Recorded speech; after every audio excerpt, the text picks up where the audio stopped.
The crack of bone wasn't just noise. It was the sound of something inside me splintering apart. My father's fist, deliberate and unyielding, slammed into my jaw with such force that the whole room seemed to tilt. The sharp taste of metal flooded my mouth, and my legs buckled before my mind could even tell them to hold steady. I hit the cold kitchen tiles hard, my palms skidding through a thin smear of my own blood. My ears rang, muffling my breath, but not enough to block out my mother's voice. She didn't gasp. She didn't move toward me. She didn't even blink. Instead, she laughed, a short, cutting sound that raised goosebumps along my arms. "That's what you get for being useless," she said, stepping over me like I was a forgotten piece of garbage. "Maybe now you'll learn where you belong." All I'd done was ask why I had to clean the entire backyard while my brother Kyle lounged on the couch, scrolling through his phone. My exact words, "Why can't he do anything around here?" had apparently been enough to qualify as talking back in my father's vocabulary. Kyle, of course, lingered in the doorway smirking. At 24, jobless, and treated like the family's golden heir, he was everything Dad bragged about. Dad called him the future of our bloodline. I called him lazy, spoiled, and the reason this house was unbearable. "Get up," my father barked, looming over me. "Or do you need another lesson?" I forced myself upright, my jaw throbbing with each movement. I could barely close my mouth without wincing. "I'm fine," I mumbled through the pain. "You'll be fine when you stop running your mouth," he growled. "Worthless people don't get to complain."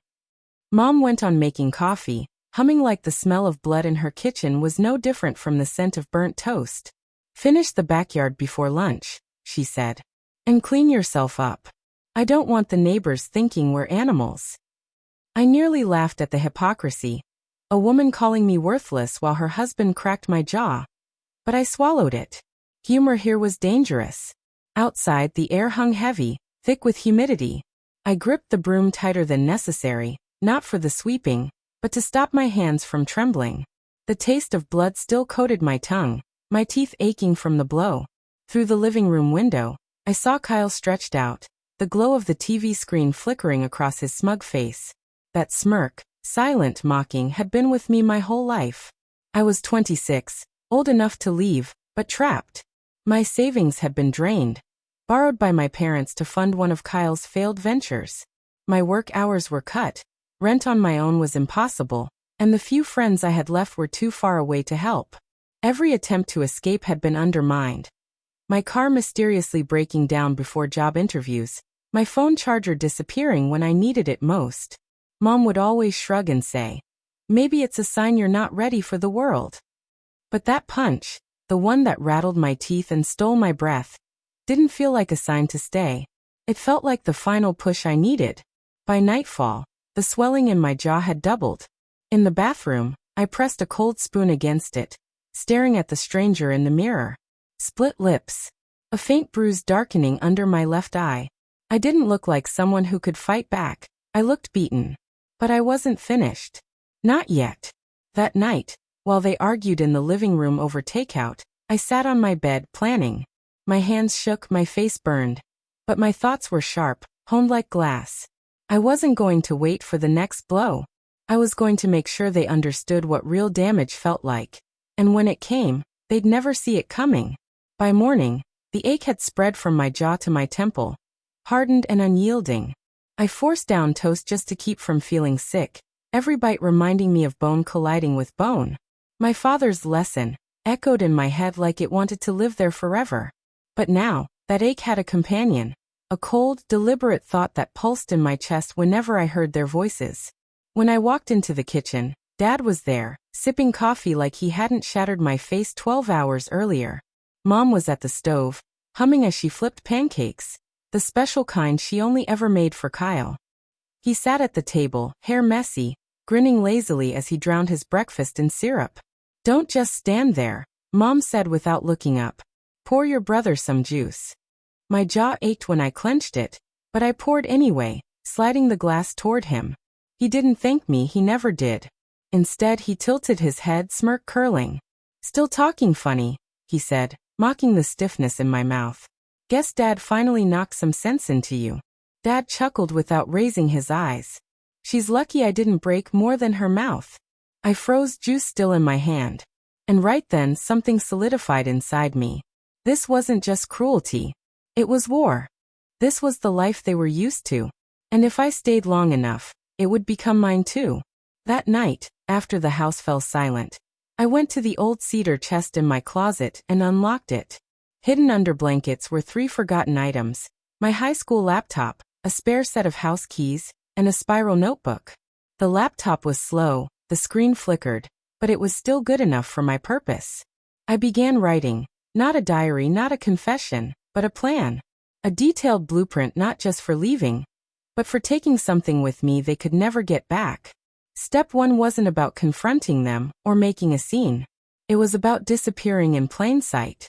Over the next few days, I became so agreeable it was almost dull. I cleaned without a word, ate in silence, even laughed at Kyle's terrible jokes. I kept my gaze lowered whenever Dad spoke, never asking questions, never answering back. It worked.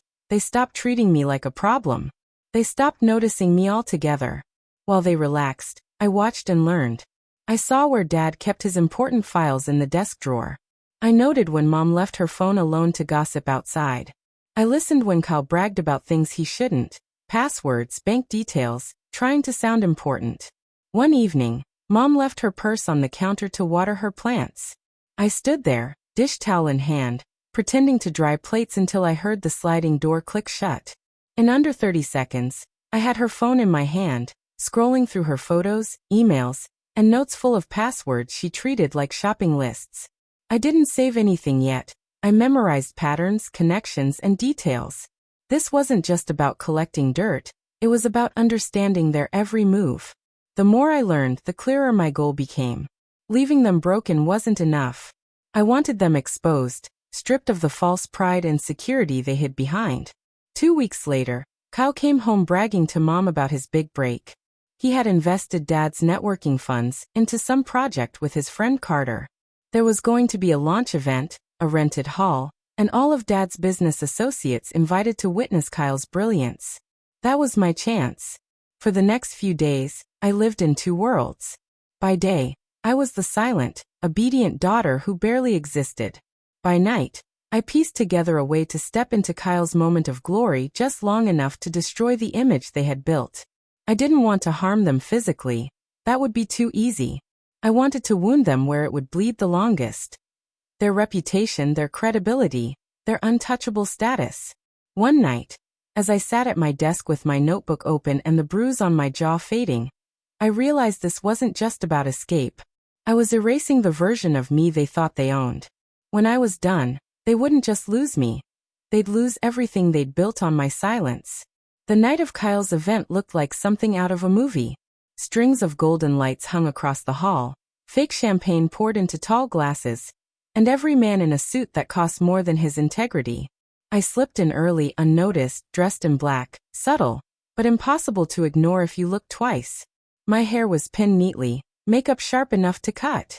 I didn't look like their useless daughter anymore. I looked like someone they'd pretend to know if it benefited them. Kyle was busy shaking hands like he was born for it. Dad hovered proudly behind him, wearing Kyle's success like his own. Mom, glowing in a sparkling dress, floated from conversation to conversation, talking up Kyle's hard work while omitting where the money had come from. They didn't see me at first. I stayed near the bar, watching, listening. The projector looped Kyle's logo and staged photos. When the speeches began, Dad took the mic, booming. My son is proof that hard work, discipline, and the right guidance always pay off. The word discipline made my jaw clench, but I smiled anyway. Kyle started his pitch, pretending humility while showing off his original idea. I let him build himself up, because the higher the tower, the harder the fall. When he clicked to start the video, I slipped to the AV table and slid in the USB I'd kept hidden for weeks. 3 seconds later, my files replaced his presentation. The first image was Dad's handwritten ledger, listing under-the-table payments for shady business deals. Then came a screenshot of Mom's private messages to a woman she owed money to, calling her a desperate beggar. Gasps filled the air. Next was a video of Dad slamming his fist into the wall, shouting, "You're nothing without me." Then a clip of Kyle mocking a disabled coworker in a parking lot. The room froze. Is this real? Someone whispered. That's his voice, another replied. I still didn't reveal myself. I wanted them to feel the full weight of it first. The final slide was a plain text file. Funded by stolen money meant for a blind child's medical treatment. The noise erupted instantly. People stood, voices sharp, phones out recording everything. I walked forward slowly, like someone who'd already won. Kyle's face was pale, his mouth opening and closing without sound. Mom clutched her bag like it could shield her. Dad locked eyes with me. And for the first time in my life, I saw fear there. You, he hissed. Me, I said calmly. My jaw didn't ache anymore. The worthless one. The one who never talks back. Phones kept filming. Not for me, but so the story would outlive the night. I leaned in just enough for them to hear me clearly. You built this family name on cruelty. I just gave it back to you, without the shine. Then I turned and walked out into the cool night. My chest felt light for the first time in years. Behind me, their voices rose in panic as their empire crumbled in front of everyone whose opinion they valued. I didn't need to turn around to know. Their faces were as pale as the truth I had just handed them. Please subscribe to our channel, and let us know in the comments where you're watching from.